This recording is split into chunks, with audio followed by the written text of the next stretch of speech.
దేవుడి నామంలో చదివినందుకు బిడ్డకు వందనాలు చేరుస్తుంది. అందరూ కూడా నా హృదయపూర్వకమైన వందనాలు తెలియజేస్తున్నా. వాక్యం ఏంటి అంటే నయమానికి ఏ రోగం ఉందండి? ఏ రోగం? కుష్ఠరోగం. నయమాన్ ఏ దేశానికి చెందినవాడు? సిరియా దేశానికి చెందినవాడు. సిరియా దేశంలోని సైనికాధికారి.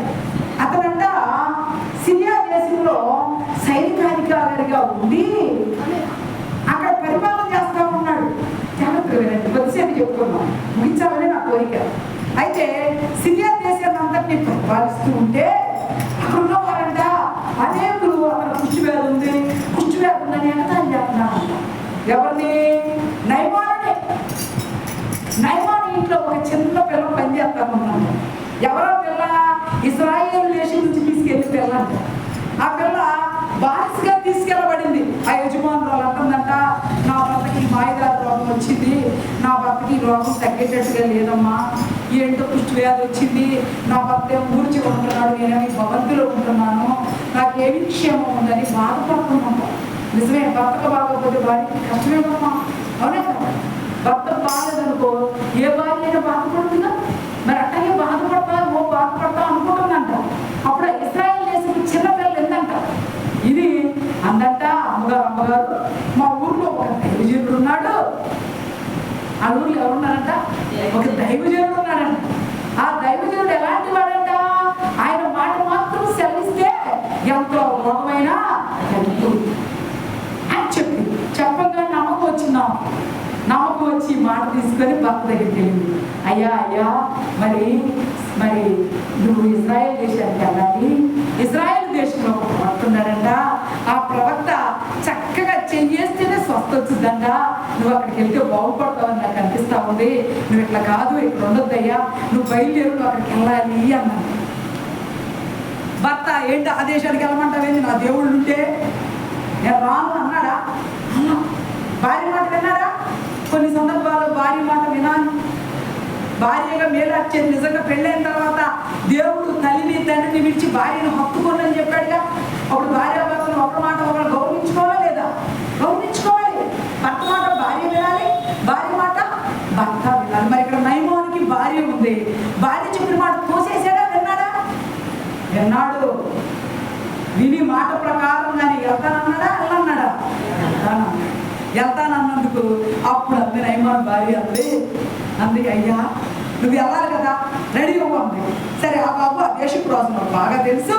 ఆ దేశపు రాజుకి నేను కొంత బంగారము వెండి దుస్తులు పంపుతాను గిఫ్ట్లుగా, అప్పుడు నేను ఆ దేశంలోకి వెళ్తే నాకు ఆతిథ్యం ఇస్తారు అని కొంత బంగారము వెండి దుస్తులు మళ్ళీ ఒక లెటర్ రాసి దాంట్లో పెట్టి అది ఇచ్చి పంపించాడంట. ఎవరి దగ్గరికి? ఇశ్రాయేలు దేశపు రాజు దగ్గరికి పంపించాడంట.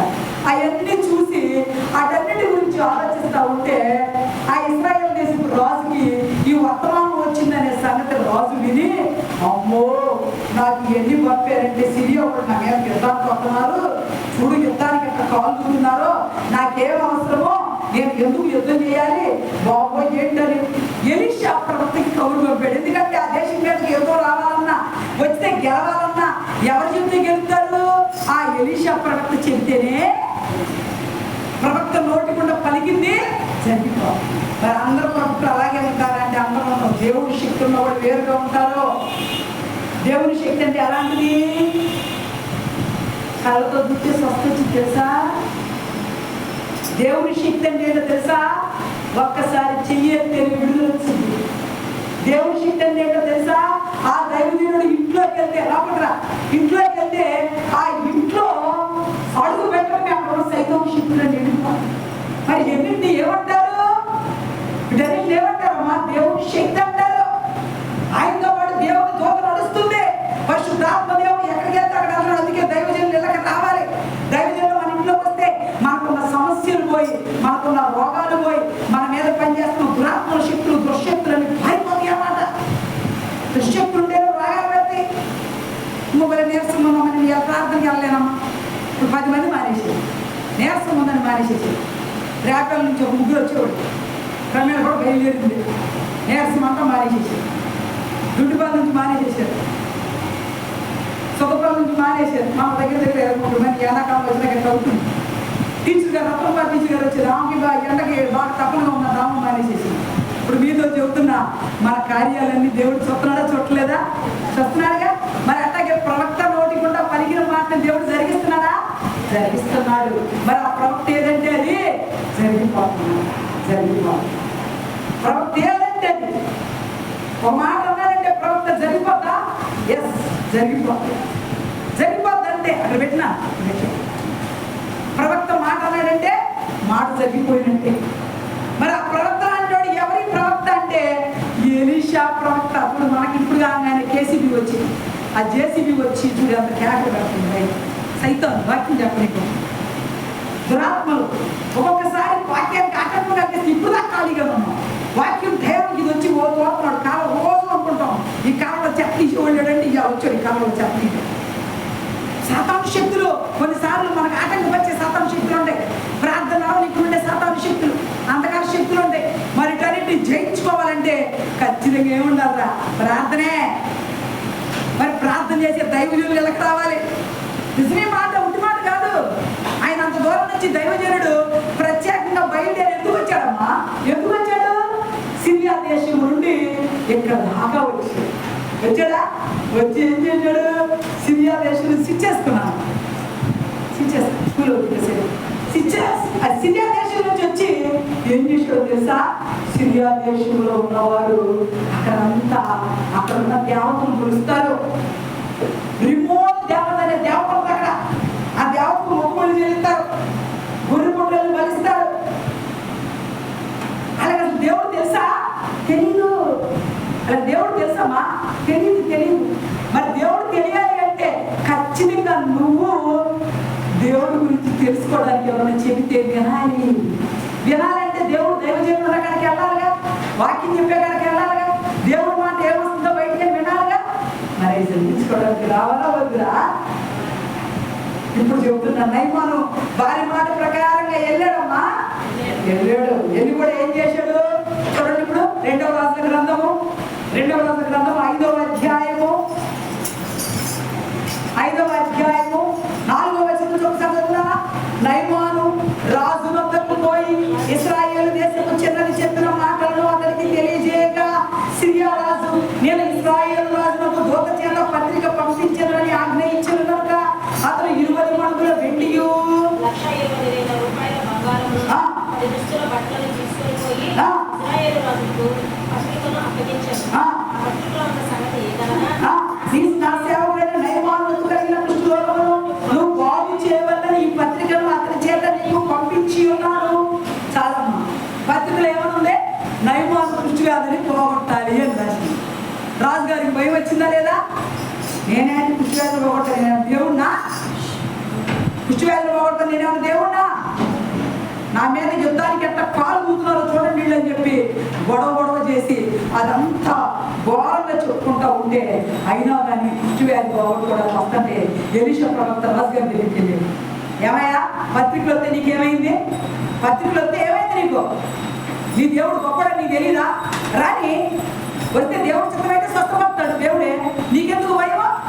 నేను బాగు చేయమని అంటున్నాడా అన్నాడు. సరేనయ్యా సరే అన్నాడు రాజుగారు. అన్నాక ఇక 2 రోజులు ఆగిన తర్వాత బయలుదేరి వచ్చాడు నయమాన్ వస్తే ఎట్లా వచ్చాడు తెలుసా? వెండి పెట్టుకున్నాడు. వెండి కుందులు అంటే దగ్గరగా మణుగుల బంగారం అన్నాడు, మణుగుల వెండి అంత వెండి పెట్టుకున్నాడు. దుస్తులు పెట్టుకున్నాడు. చక్కగా బండి మీద ఎక్కాడు, బయలుదేరి వస్తా ఉండగానే త్రోవలో ఉండగానే దగ్గరలో ఊరి చివరిలోనే ఉంది ఎలీషా ప్రవక్త ఉండే ఇల్లు. అక్కడికి వెళ్ళాడు.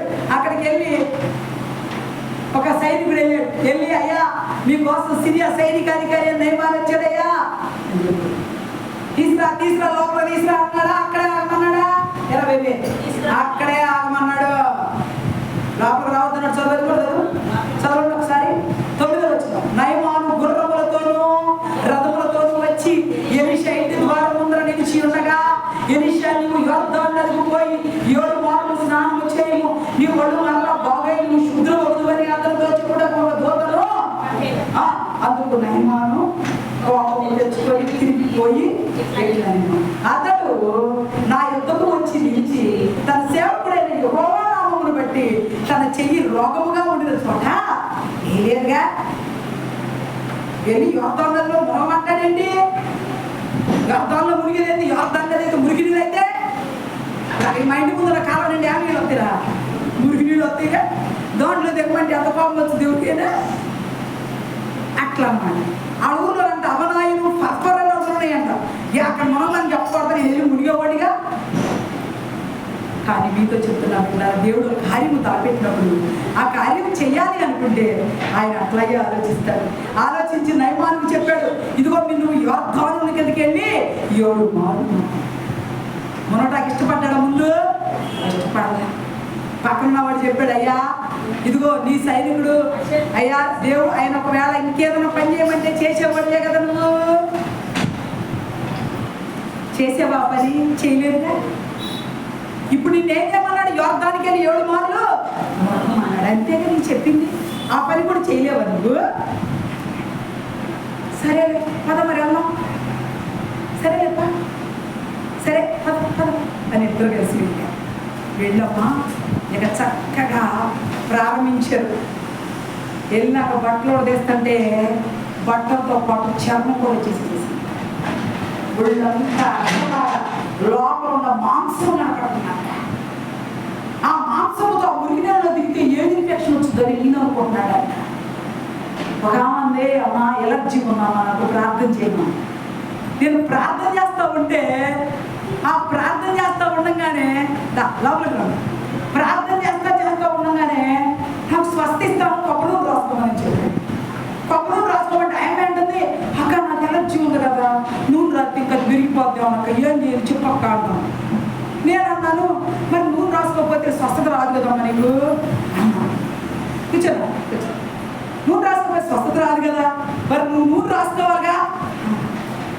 దేవుడు నాతో చెప్పిన మాట ప్రకారం నేను అమ్మాయి అన్నది, అమ్మ ఆయిల్ కారణం ఇద్దన్నాడమ్మా, క్రీమ్ వరకే అప్లై చేయమన్నాడమ్మా దాని మీద అన్నది. చాలాసేపు వాదించింది నాకు.